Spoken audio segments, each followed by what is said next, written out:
Hello and welcome to the Swear Jar with me, Graham Hughes, and aidThompsin. How you doing, Aid? What? How we doing? Yeah, good. I'm all right. I just got in from the supermarket. I'm having a better week than Rishi Sunak so far, mate. Yeah, man. He got a Yeah, bit mauled at the old inquiry today. Did you watch any of it? I've caught like little clips here and there, scanning through Twitter earlier. It was widely predicted that this was going to be his nightmare week, right? It was about as much fun to watch as having your balls repeatedly punched. Well, He's just it's so tedious. like it's Hello, I'm Keir bittersweet, Starmer. isn't it? It's like you enjoy watching him squirm, but at the same time, it's enraging seeing somebody get away with, like, be exposed for being the fraud that they are, but also to know that they're just going to get away with it, you know? Yes. Do you know what though? I've just realised I've left my swear jar on the windowsill over there, so that I'm gonna have Oh, to make dash my it. arm extant. No, what I'll do is, because I don't want to just leave you on your own, flailing wildly, I'll get my glamorous assistants to glamorous assistant to pass it over to Yeah. me. Sarah's saying hope Tan is okay. Yeah, Tan's had a bit of a rough weekend. I don't know if you follow her on Twitter, but she lost her little cat Barney on Saturday, so that's a bit sad. But hopefully we'll be doing more stuff with Tan maybe later in the week. We should be meeting up next week, I think. Are you coming out next week in London? It's not far for I you, don't is think it? so. Well, you would think that, like, so we're about an hour outside of London, but Oh, okay. childcare for us at the moment is just like, basically our childminder, God bless her. She booked herself like a round the world ticket for 3 weeks, Okay. and it's just like noted on the bottom of an invoice. So it wasn't like like normally she texts us and says, like, I'm going to take next Friday off, or I'm going to have a long Yeah. weekend, or what. In comes this invoice. I just paid it. And then it's like crept up on us. And she's like, yeah, don't forget, I'm away 3 weeks starting next week. I'm like, what? Oh. So I won't be in London till the new year now, I don't think. Oh no. So you Yeah, live a lot closer, but it's a lot harder for you to get there. it's impossible at the moment. Yeah. I have a full-time job. I can't even get into London, like into the office for that. I'm just working from home the whole time. So Well, it's, yeah, I can imagine it's quite expensive to commute. it's, It, yeah, it's like 400 quid a month. If you went in every day, it's 400 pounds a month off your salary. And without going off on too much of a rant about it, it's like then the housing crisis sort of like balances out, because if you get a job in the city, you earn more money, but the extra money yeah. that you earn is just the train fare that you have to pay to get into the city. Do you know what I mean? So it's like Yeah. you can't really win if you live in London or just on the outskirts. Well, you can't win because the Tories have been in charge for the last 13 years. It's going to be Well, that's 14 years next May, isn't it? yeah, 14 freaking years of Tory misrule. And I keep going on about this, but our economy hasn't grown in no, 16 years. Why isn't that the first thing that they I know, say whenever they interview someone who's a Tory on the TV? yeah, So tell me, Minister, tell me, Mr. Secretary of State, why hasn't the economy grown in 16 years? yeah, And they'll go, or oh, COVID, Russia invasion, Ukraine. And you go, well, actually, that's happened to yeah. other countries as well. Well, if you had somebody, like, if you were a manager of a team and there was a succession of mess ups, I'm really trying to watch my language for the first, like, introductory period of this. If you had a member of the team and there was a succession of mess ups, and every time you asked that member of the team, like, how come there's so many mistakes? How come you haven't increased productivity, or you haven't delivered anything on time, or blah, blah, blah? If every time they came back with a different excuse, like, eventually you would conclude, no, this person's the problem, right? And you would think that the idea is that these are the best and the brightest, right? We all know that's laughable, but you're supposed to elect people into positions of power and influence who reflect the concerns of their constituents and the country. Yeah, I don't know. If I had a Tory sat down in a seat, the first thing I'd be like is like you brand yourselves as the party of fiscal responsibility and of sound economics. So yeah, like They've not been fiscally responsible. All they've been doing is fisting us. boom. Yeah, they're the worst. I mean, yeah, that's just the question that I would ask. Like, why hasn't the economy grown? Because that has been the big one, isn't it? It's the economy stupid, and they've got no comeback on that.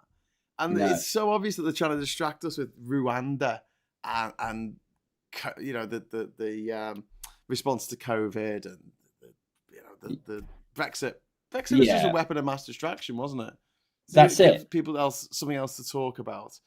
Captain Bart, thank you very much for the super chat. Here's some free swears. Yay, I got my swear jar back. So Boom. fucking A. There you go. But yeah, it's always been the case, though, hasn't it? Like since the sort of Cameron and Osborne period, I feel like and look, don't shoot me for saying this, I feel like they felt like they were on the right track. That if they inflicted austerity on people and they slashed and cut all of the public services, that the public expenditure versus the debt would start to balance out and we would be in a healthier economic position. Because that's because they don't understand simple economics. Yeah, to I don't have a personally. healthy economy, you need people buying shit they don't need. Yeah, I don't personally subscribe to that ideology, because I think, like, if you look at countries like America, like the United States, they didn't inflict austerity on their populations, certainly not in the same to the same extent that we did, and they recovered just as quick, if not quicker. Their economy is massively grown.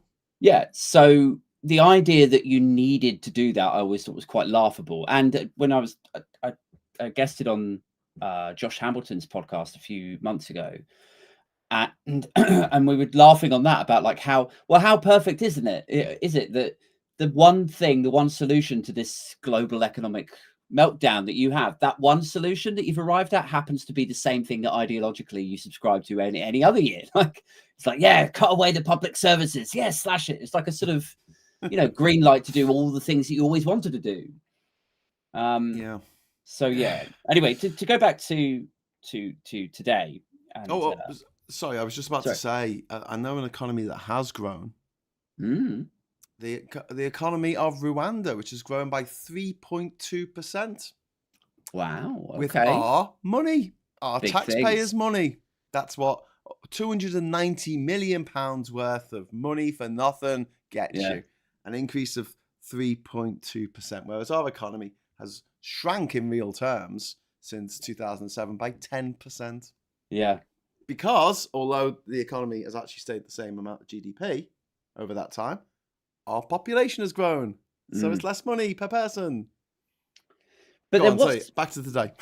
Okay, yeah. So before I completely derail the conversation and we go down various rabbit holes of economics and so on.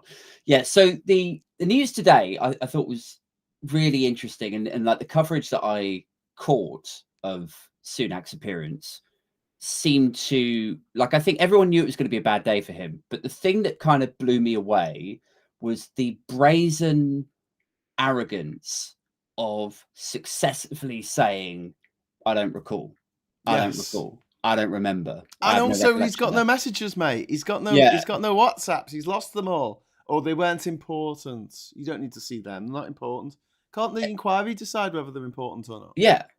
Well, this is the whole point. Was like, it's not up to you to decide what is pertinent and what is not pertinent. Like, hand over everything. And they said this. They were like, I will be like, who was it? Boris Johnson or was it Rishi Sunak? One of them was squabbling with the other, and the Baroness who's leading the inquiry. And they would say, well, I don't think it's really relevant. And she said, I will be the judge of what is relevant, and I will, white out, or what's the word when they sort of black out stuff? Censor? Somebody will help me. Redacted. They redact things. There you go. And yeah, but anyway, apparently he's ignored all of that and decided for himself what is relevant, and probably benefited from doing so. Yes, and what is relevant is all the facts that he doesn't want anyone else to see. That's not relative at all.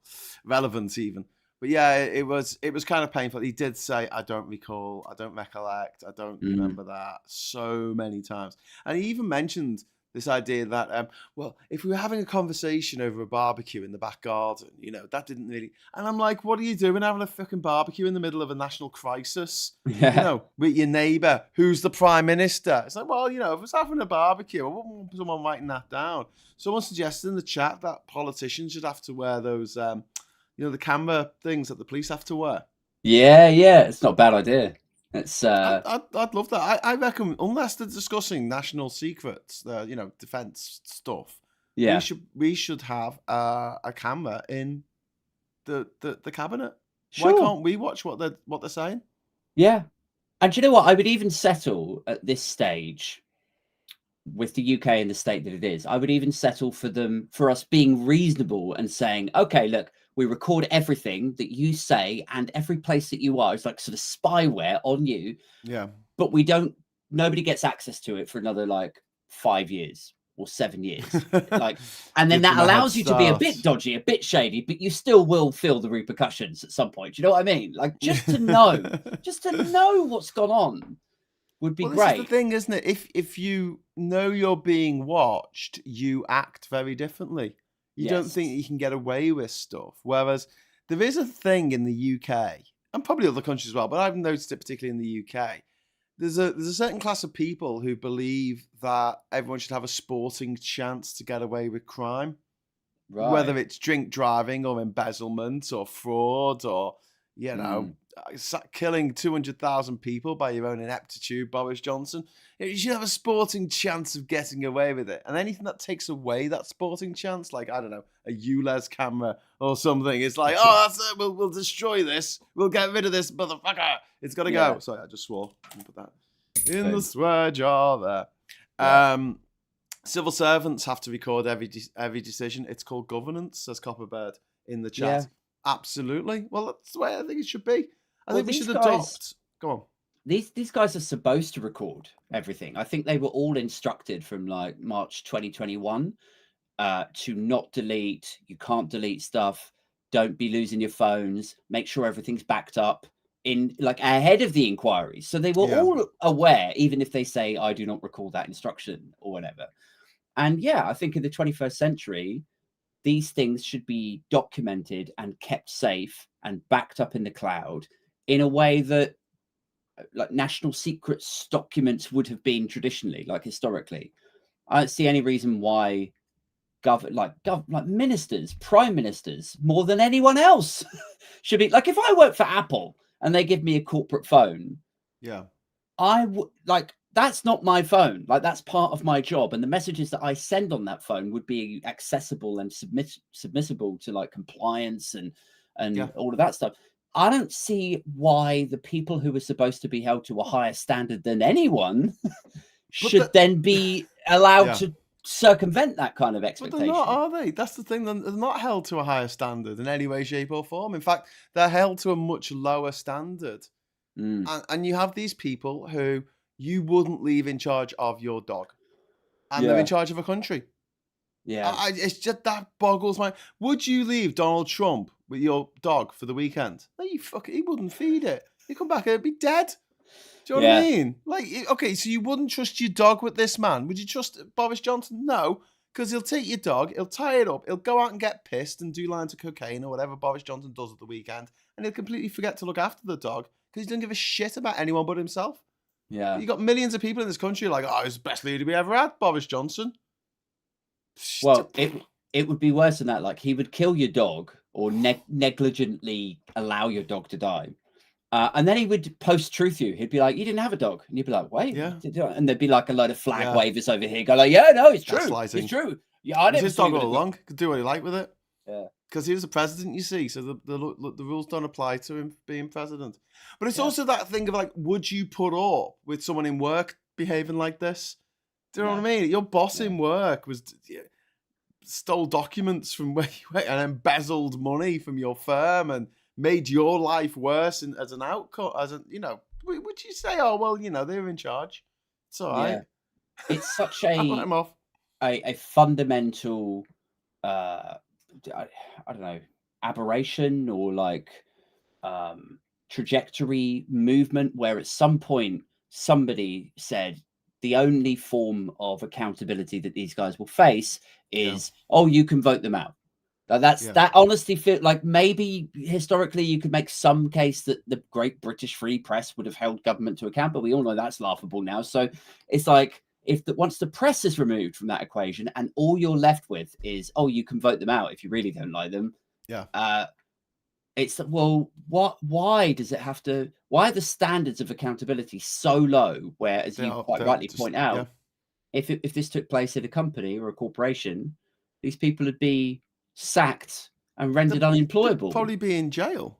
Yeah. And this is the thing, like embezzlement, when you take money from your own company or a company that you work for and go and spend it in Vegas, blow it on, in Vegas, you get into trouble. That's something. But the government just love gambling with our money. And now they've got this £290 million bloody gamble, enough to pay for 8,000 police officers, or 8,000 nurses, or 8,000 teachers. We desperately need right now. No, we're going to give that to the Central African dictatorship in the hope that one day they might take half a dozen refugees. And we're like, what? Yeah. But I mean, this policy is someone else's money. It's very different when it's your money and you worked for it and you had to get it yourself. Someone else just gives you money for stuff. It doesn't have the same. Do you know what I mean? Like, unless someone who you really like gives you a present and you treasure it because you got it off them. But if you had to work towards getting something, there's a bit of your soul in it. Do you know what I mean? Yeah. They don't care about taxpayers' money. They don't even pay tax themselves. Well, it's not even really taxpayer money. Like a lot of the time, it is just invented fantasy money. From like QE, from like the Bank of England, will just dream up how much do you need? You need 300 billion. Oh, okay, yeah, no problem. Print it up. And it destabilizes the currency, it weakens the pound. So they don't like doing it. But when the government of the day are desperate, i.e. a Theresa May, who suddenly needs to write a check for, 10 billion to the DUP to buy those votes. Oh, they can absolutely find the money when they need to. Yeah. Absolutely.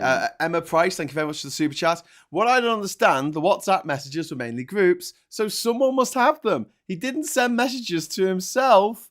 Right. So fuck bastard, I think that what Emma was trying to say at the end of that, but it all turned into ampersands and question marks. And I'm liking fuck bastard. I like that. Fuck bastard. You fuck bastard, Graham. Fuck bastard. Yeah, so it's interesting that you raised that. So I've thought that as well. But then on my show the other night, I was sort of keeping a tally of how many people have lost their phones or said that they can no longer access the messages or refuse to hand them over or are signed off long-term sick.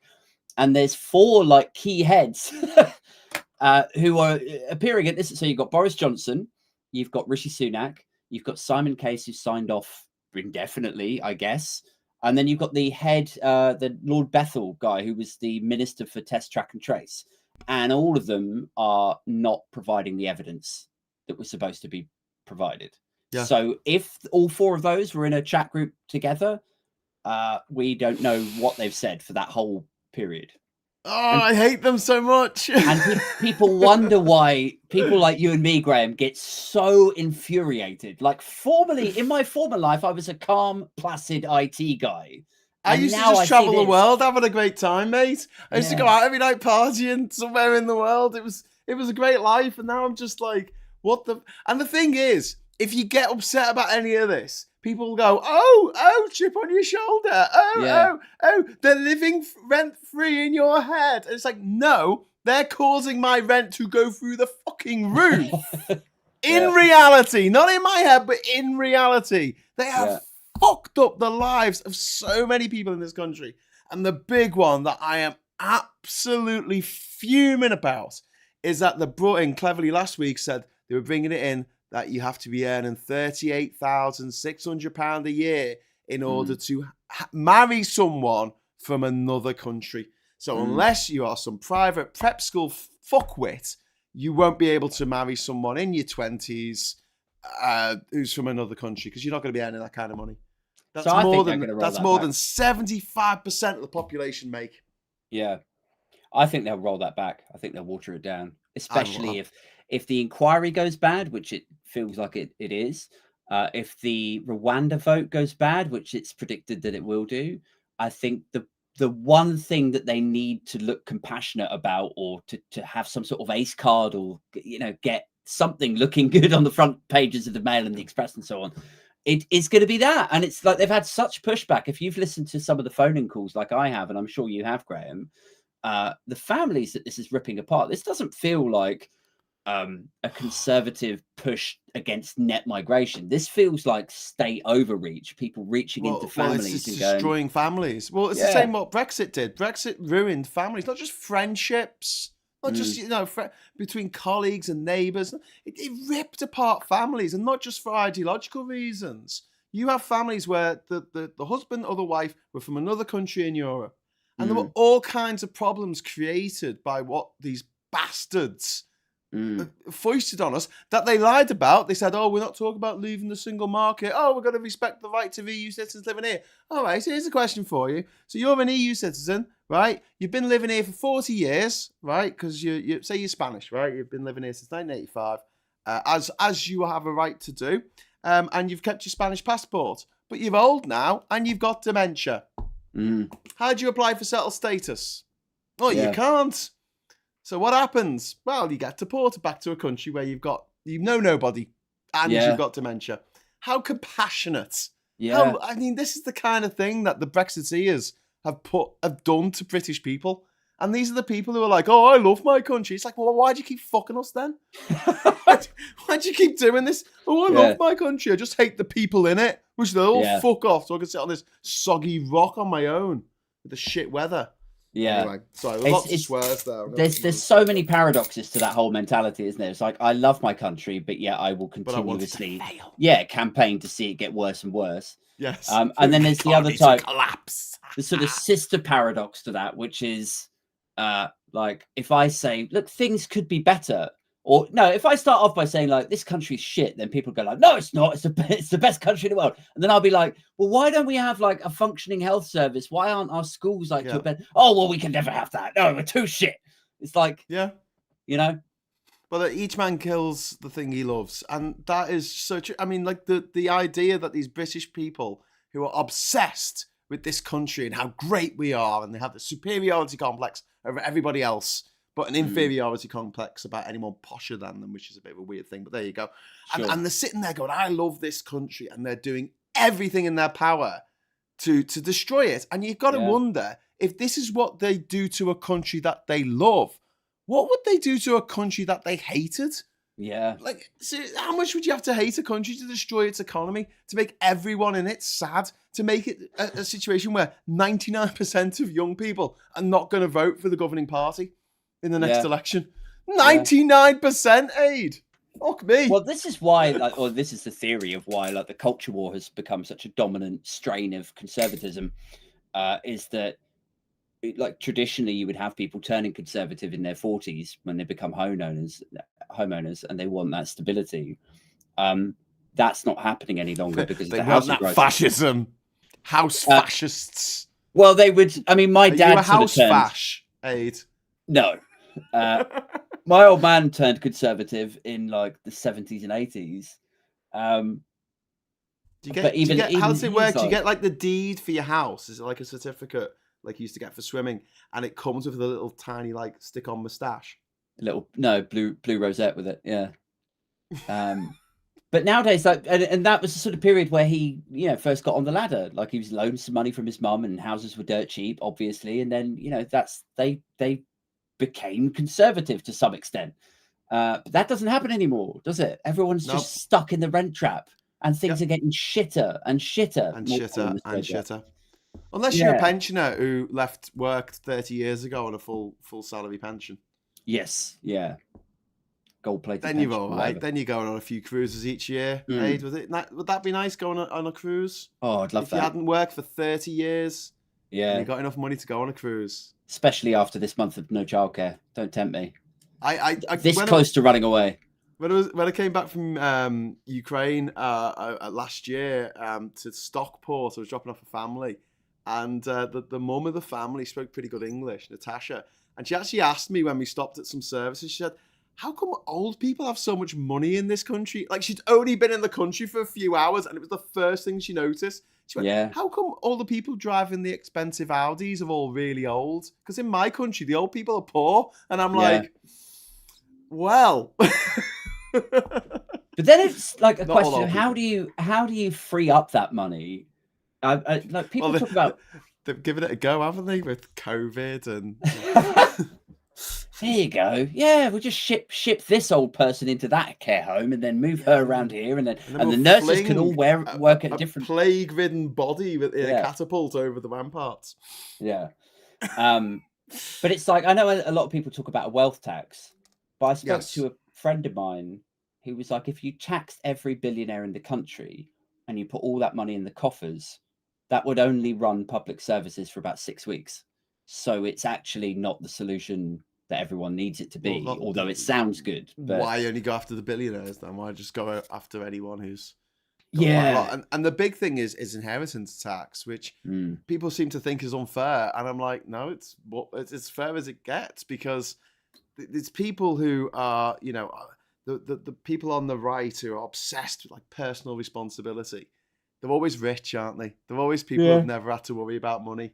And if they mess up, if they get caught dealing drugs in school, like Johnny Vaughan was, or like James O'Brien was, or like Shane McGowan was, they can get suspended and expelled and still go on to lead a glittering career in entertainment. I don't think we could do that, Aid. I don't think we'll quite get away. But no offense to them, I quite like those three blokes. This obsession with personal responsibility is something that's on the right. And I'm like, okay, all right, fine. Level playing field. Everyone is born with nothing. yeah. There you go. Nobody gave me anything. Okay. It's also true of the 100% like the hard work equals success thing, because like they would say, well, if you want to get on in life, if you want some financial security, if you want a place of your, like, just keep your head down and work hard. That's what I did. And their perspective of hard work equals success is like that they washed a car for their uncle, and then the uncle gave him an internship at the Express. Or, which they could afford. Yeah. Most of us can't afford to do 3 years of unpaid work in London. But it's like getting someone to recognize that privilege without using the phrase recognize your privilege is like impossible, because in their mind, they truly have worked hard for that. They've worked harder than a coal miner. Yeah. But they would see it as like, their ego wouldn't allow them to see it as anything less than, I worked hard for this. I made sacrifices. Even next to like a coal miner covered in like dirt and cuts, and like, oh, well, I work hard too. Like, yes. But then I think we had this conversation before where the whole idea of work messes with my mind, because if you clean your own house, that's not work. But if you clean your next door neighbor's house, that's work. If you're doing the same thing, you're literally doing the same thing. If you look after your own children, that's not work. But if you look after someone else's children, that's work. You get paid for that. That's an honest job. So you're doing the same thing. Yeah. Which is why it's one or the other. We have 100% inheritance tax, or we have universal basic income. Yeah. Let's level that playing field, guys. I wonder how far away that is actually now, because I upgraded my video editing package the other day, and I'm now on this Adobe Creative Suite thing, and there's some AI tools on there, and I was just messing around with them, but I was blown away. I was like, whoa. And I messaged the lady that gave me the upgrade for it, and I said, I'm sure you've already played around with these tools, but like this thing, this Firefly it's called, I said, it's incredible. Like, I've just been doing text to images. Like, it's going to save me loads of time. And she was like, oh, yeah. Like, I had a good play with that. It's a lot of fun. And like, both of us were like, this is going to just decimate the graphic design market. And I'm already thinking, like, if you go on something like ChatGPT, it can write a lot of front end code for you. Yeah. So does it speed me up? Does it make me more efficient? Or like, is it going to take my job? Or like... No, it won't. What it is, you got to imagine it like, so my partner is a data scientist, and she works, doing statistics. And what it basically is it's the leap to spreadsheets. It's knowing the question to ask. It's knowing enough about the process and about the data. You're not going to get people who don't know anything about building a website typing in to an AI, I want, this and this, because they might not know what it is that they need to ask for, if you know what I mean. Yeah. But I've been using Photoshop Beta now for about 6 months, which just it's AI, it's Firefly or Mid-Journey, and it's fantastic. Do you know what I like it the best for? Not necessarily generating images, because it doesn't always get that right, and you've got to have a few stabs at it.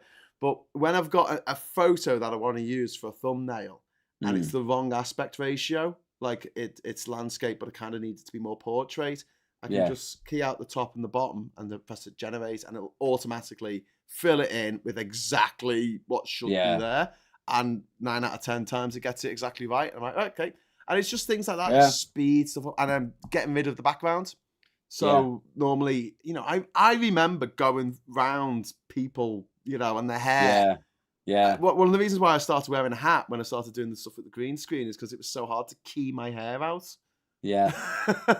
That's my excuse, and I'm sticking to it. But Yeah. it gives you a nice straight line if you're trying to key it out by hand. But now you just press remove background and it goes. Boom. I'm excited. I'm really Yeah, excited. yeah. There's lots of movie ideas that I've had for years that I'd love to just make, and I can Yeah. now. Well, not quite, but in a few months' time, I reckon. Yeah. Few more Patreons. But look at it like, once everyone learned to read and write, back in the day, there's only a few people who could read or write. That's why your Jane Austens and your Mary Shelleys were all quite posh. You know what I mean? They're quite well to do because they could afford to be taught. Whereas most people couldn't read or write back then. Well, once everyone could read or write, anyone could write a book, technically. Yeah. But they don't, because most people aren't that good.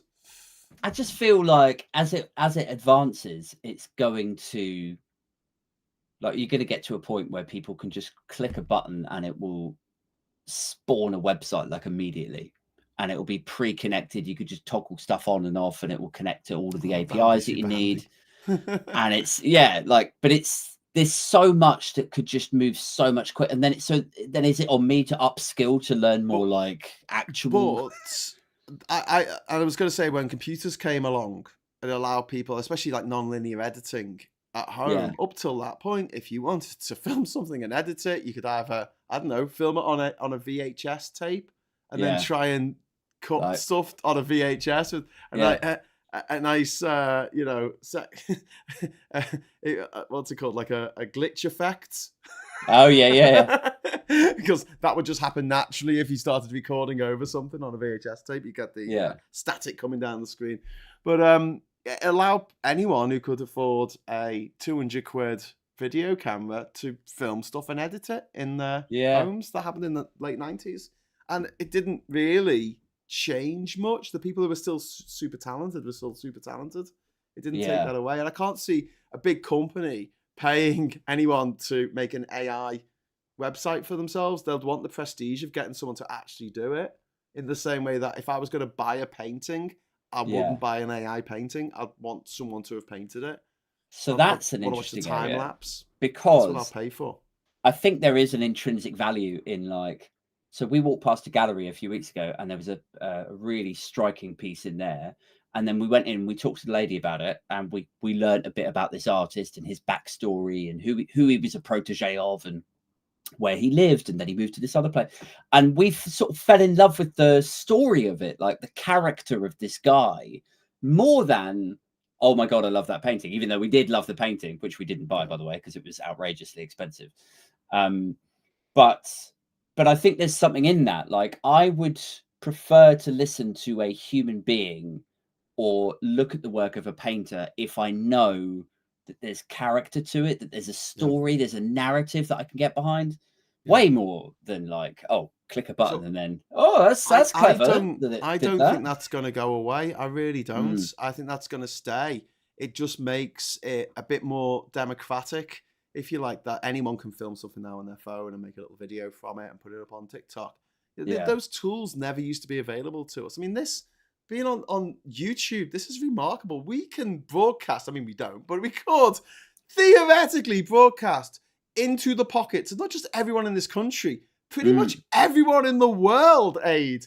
Imagine the amount of tech that would go into doing a live broadcast that could be watched by anyone in the world with a device in their pocket 30 years ago. It's hard work. Live Aid. All right, it's hard work now. Got a budget for that. Yeah. And we're doing this for nothing. Yeah. Can you believe that? Literally for nothing. I am. Super chats are open, peeps. You've got super chats, yeah. I think we've got 2 so far. Yeah. We should do a bit of fishing for super chats. It's a bit like fishing for compliments. Yeah. So I've quite recovered from getting back from Ukraine last week, Aid. After I delivered all those Christmas presents Wait, to wait. children. You were traveling. That's unlike Yes. you. No. That's how was it? It was it good. freezing? It was freezing. It was. We were driving back was a bloody nightmare. So on the way there were three of us. When we came back, Frank, one of our drivers, was staying in Poland. So we were just driving back, me and Adam, and so he drove all the way 9 hours through Poland. This is on the last day, and then I drove from the border of Poland to his place, which is just on the border with Luxembourg in Germany. Okay. And it was another 9 hours. We should have been home at like 11 o'clock, and we didn't get home till 3 in the morning because we had to go so slow because of the weather and our window squirters things, the window cleaning fluid. The pipes actually froze. Oh, that and then they burst. So we had to keep pulling over every time there was a rest, a truck stop or something, and cleaning the window, like the Blues Brothers, cleaning the window and then driving them off. So that was fun. But yeah, did you at least allow yourself one flight to Luxembourg, or do you never fly? Oh no, I flew to Luxembourg. Yeah. Oh, okay, fine. I just wondered. No, I do fly if I have to. I'd just rather not. Yeah. But there's a couple of factors. It's like if it's cheaper to do it without flying, I'd much rather do it without flying. But living in this country and actually living in Durham makes it so idiotically expensive to try and get anywhere. So just getting to London to take the train into the continent, onto the continental Europe, that is 160 quid right there. Yeah. From the get-go. 160. You can't get returns anymore. That is two singles to London from Durham, 160 quid now. Is there no like megabus? Could do it for like £2? There is a megabus. £9.99 if you book it in advance. Yeah. I've done that a lot of times. A lot of the what they call the protests like against Brexit and stuff. I'll get the megabus down. The overnight megabus. I'd arrive in London at 7 in the morning. And just hang around for a bit till everyone turned up. Fair. Smelling of the night before's bus. But we could do that and then get the Flix bus, which goes from London bus terminal. That goes all over Europe. So actually, now that you said that, I mean, I've done that before. I suppose I could get the Flix bus. And that might be cheaper than flying, but I had quite a small window for being able to do this. Yeah. Because it wasn't just me; it was other people giving up their time, and they work full time. Do you know what I mean? So it was like, I guess when this certain day, when there's some sensitivity to it, you don't really want to risk getting the megabus next to some sort of stag weekend. They vom all over you, and then you got to find somewhere in London. You have a shower and got to make some time to beat the shit out of the guy that vommed on you. And it's I'm one of these people who sort of has a friend in a lot of places around the world, so I usually don't have to worry about accommodation too much. Good. And but I've got to say I like flying. I like being in the air. I hate airports. I think they are just hell. They're just the worst. I think I'm the opposite. I like airports to me is like excitement. It's like we're about to go somewhere, but being in the sky is like terrifying, quite nervy. Yeah. I like that. I like the feeling of like you're sitting there, drinking a beer, watching a film, thinking I might die at any moment. You don't normally do that when you're watching a movie. Have you ever flown though with like a 2-year-old? No. Oh, that'll fucking ruin it for you forever, permanently. It's terrible. It's I've flown on planes when there's been a child on the plane crying all the way. So kind of. But it's not been my responsibility to shut them up. No, it's like I've had about 3 panic attacks in my entire life, and one was on a plane with my 2-year-old. Oh my word! And it was just the worst. It was like we were that family, like where my 2-year-old was like, like the console thing, like the monitor, like slamming it again, and this guy in front was just like like that. And I was like, I don't know what the fuck to do, because we're all on here together for like 12 hours. And like, I can't, what do you expect me to do? Like hit him with a shot, like, knock him out with a trank dart or something. Like he's 2. Anyway, sorry. Brilliant. None of this is political. Let's try and get back on the let's go. Let's try and get back on. Well, no, planes, because we shouldn't be flying. Like, given the choice, we shouldn't be flying. Which brings us, why shouldn't we be flying, Aid? Because it's really bad for the environment. Not only are you digging the carbon out of the ground that's been locked away for millions of years and burning it, you're burning it in the sky. Yeah. You're not even... When people talk about carbon capture, I've mentioned this quite a lot on this channel. Carbon capture is just such bullshit. You know, they call it greenwashing because it's just bullshit. It's green bullshit. It's technology that will never, ever work. But the idea that they're going to pump this oil out of the North Sea, but it's okay, we're going to use a carbon capture program. How are they going to capture the carbon out the back of my car? Yeah. And put it back under the sea? What's the process there? Can you just walk me through it? Give me a flow chart.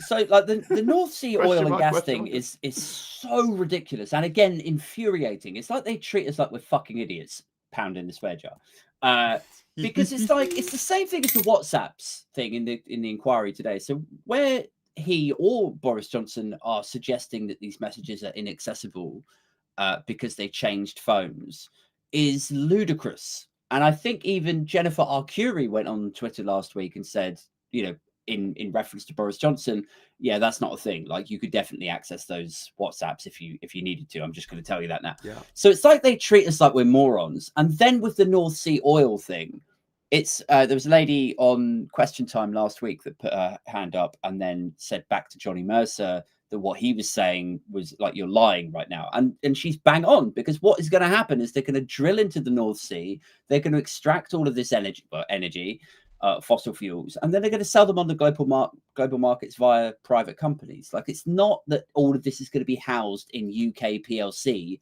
and then we will all have like cheaper energy. That is just fundamentally not what's going to happen. So there's that, and then there's the greenhouse environmental element to it, which is like, oh well, we're going to pull it out the ground. On record, mate. Hottest year on record. We're going to pull all this out the ground, but we're going to use carbon capture, which is a theory that's been explored, certainly analysed, but ultimately dismissed. It's not. How do you collect the carbon out your car? That's what I just don't get. How can you? How do you do that? Do you keep it? Does it go for your exhaust, right? And then it gets put into like a catalytic converter type machine, and then what it does is it pops out like a little block, like a little dice of carbon, and then you bury that in the back garden. No, what it is is that how it will work? In all seriousness, like, this is how it works, right? What they do is they track down every Y-Reg Fiesta in the UK, and they fit on the back of it a little leprechaun who puts rainbows and cuddly teddy bears inside the exhaust pipe, and that converts it into really clean oxygen. Okay, cool. So it's it's. I mean, look, it's a theory. It could work. I don't know if it'd be.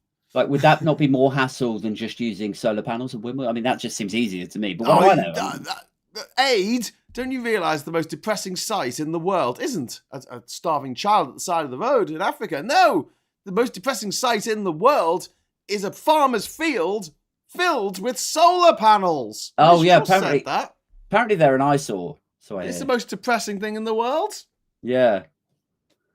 It's not the movie Grave of the Fireflies from Studio Ghibli. No, that's the most depressing thing in the world. It's actually solar panels in the farmers' field. And what the government, the government of, you know, free speech and self-determination want to do is they want to stop farmers from using their own fields to have solar panels there, because they don't want farmers using their own fields that they own for that purpose.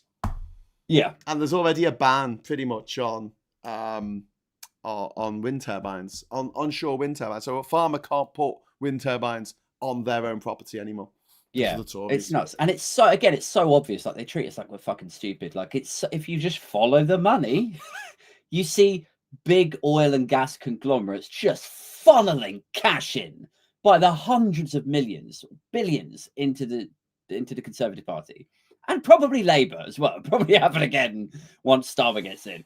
But that's like, the money comes in, it influences policy, then they ban the onshore wind farms, they try to frustrate the implementation of solar panels, they sign off oil and drill licenses by the 100, and then we all have to pay the price for it. And it's like, how much longer are we going to put up with this shit? Like, Well, we just keep putting up with it, mate. I mean, you've got a lot of people on the left right now who are like, I'm not going to vote for Labour in the next election.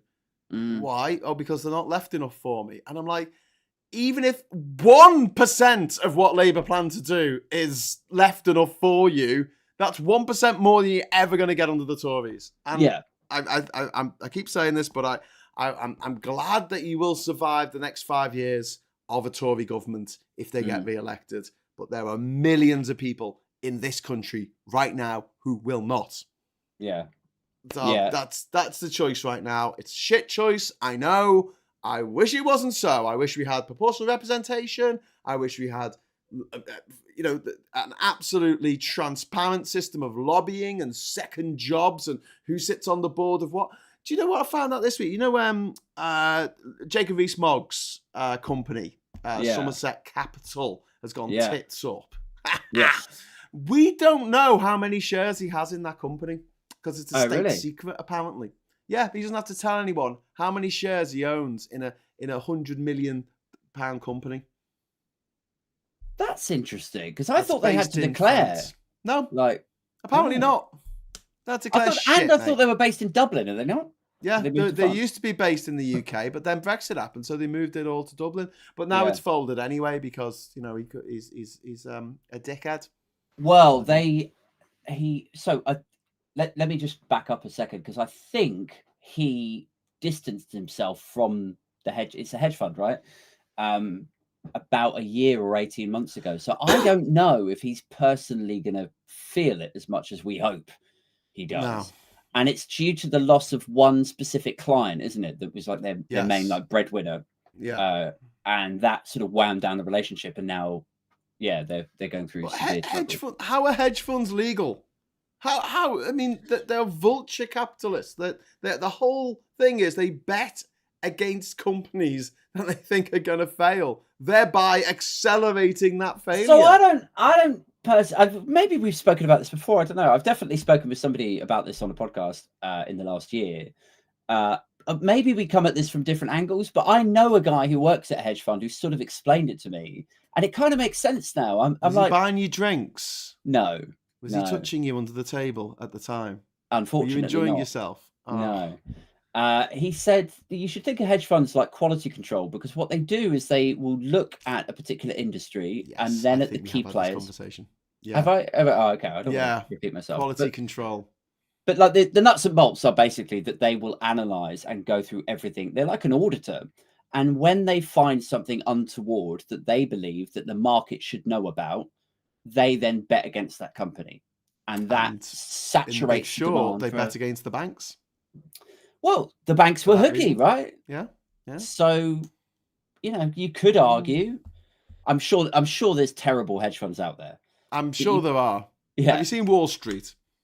Actually, no. I've never seen Wall Street. It's very good with Charlie Sheen and Martin Sheen. Yes, so I'm very aware of it. It's one of these films like, do you know how long it took me to watch Boys in the Hood? Like, it's a classic, and I didn't watch it until I was like 27. Oh, wow. Michael Douglas isn't his real name because he had to change his name because he was the son of Kirk Douglas, who had a Polish name, I think. And so he changed his name to Michael Douglas, and that put Michael Douglas in a bit of a problem. Another actor who had to change his name to Michael Keaton as a result. Oh, right. After Diane Keaton, who was called Annie Hall. And that's why the movie's called Annie Hall. But Diane Keaton was a relative of Buster Keaton, who was given his name by Houdini. He wasn't called Buster. There's a whole rabbit hole you can go down. Of all these actors who all had to change their names because of something that happened. How many levels deep? And Houdini wasn't his real name. Yeah. Wow. So there you go. Does it eventually end up back at Jesus? It's like Jesus. Yes. Well, the most fascinating thing I was watching a Doctor Who thing this week, behind the scenes, and I found out that David Tennant's he's named after Neil Tennant from the Pet Shop Boys, which I fucking love. Yeah. So back in the day, he was an actor, and he's really David McDonald. There was already an actor called David McDonald, so he had to change his name, and he had to think of something fast. And all he had was a copy of Smash Hits. That's great. And there was a cover story about the Pet Shop Boys, and he went, "Yeah, Neil Tennant, David Tennant. That works. So there you go. The doctor is named after one of the Pet Shop Boys. Yeah. Just while we're on this though, your real name is Graham Hughes, is it? No, it's Okay. not. Right. I actually have this unpronounceable name. It's just consonants. Okay. Well, nice to have been on again, Graham. Yeah. I was going to say, to bring it back to what we were talking about with the environment. So today is supposed to be Crunch Day in Dubai with this ridiculous COP28. And I saw this cartoon that someone had done, and it was the different stratas of rock, and the impermeable rock and the soil, and they went all the way down, and then there was pockets of gas and oil and coal, seam of coal, and at the very bottom it was like expectations for COP28. Well, they have defied our very, very low No, they haven't. They have been just as bad as we thought it was going to be. Being held in a petrochemical dictatorship and being run by a guy who works for a petrochemical company, who's the president of it, who said a couple of weeks ago that he didn't really see the scientific link between, burning carbon and carbon cause climate change, which is where we are. So basically, they've removed the term phased out when talking about fossil fuels out of the draft resolution, and they need all 198 countries to agree, or there is no deal. Wow. And why are they removing the term phased out? Because the people in charge are people who won't work for fossil fuel companies. Yeah. Okay. I mean, there was a lot of rumors about this sort of stuff beforehand, right? Like there was rumors before the conference actually started. They were saying, there are a couple of states who are looking at this as very much, this is their way to make deals. It may as well be like a sort of ESO convention or something. Yes. Yeah. They were going there to make deals. The president is Sultan Al Jaber, who is also the CEO of Abu Dhabi oil giant ADNOC. Oh, so right. It's like, I don't know. It's like, it's like getting Willy Wonka to sign up to a charter to get rid of chocolate. Let's ban chocolate. Who should we put in charge of this committee to talk about this? Willy Wonka. Yeah. It's always sold to us in the same way as well, isn't it? It's like, well, we need to engage with industry. We need to engage with the petrochemical industry. Like, we can't just come down, like, they're going to be part of the solution and transition too, guys. No, so we need to, it's part of a conversation, Graham. But actually, you just need a few like-minded political leaders from all the different weird and wonderful countries of the world to all just get together and go like, all right, this is going to fuck us all if we don't fix this. So you guys can't be part of this conversation. We need to figure this out together. But I guess, I mean, it is probably as simple as there is just too much corruption for that to ever take place. Yeah. So BP changed their name from British Petroleum. It rebranded itself as Beyond Petroleum. About 23 years ago, and then quietly dropped that a few years ago. Yeah, now it just stands for nothing. Yeah, which is a very good way of putting it. But yeah, when you're saying about like why getting a few countries together, the EU is quite good on that on that front. Yeah, because they actually do want to try and push for carbon neutrality at the very least. Whereas the US ain't going to get behind this. Russia's not going to get behind it. India's not going to get behind it. China's not going to get behind it. So we can do our own thing. It's okay.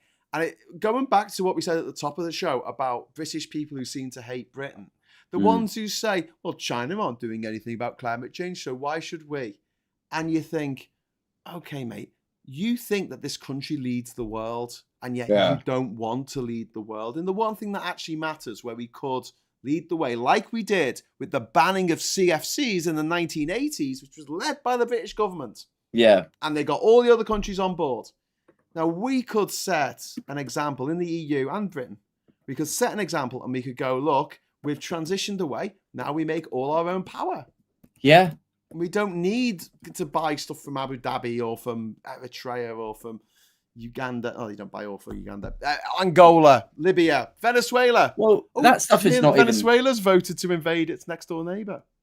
Oh, what? Let's come on to that in a second. I was just going to say quickly, like when people say I like that. Oh, well, China's not doing anything, so why should, like, first off, that is just not true. That is, like, China are the biggest investors in renewables at the moment by That is some actually true. margin. Yes, yeah. So it's just inaccurate to suggest that they're not doing anything.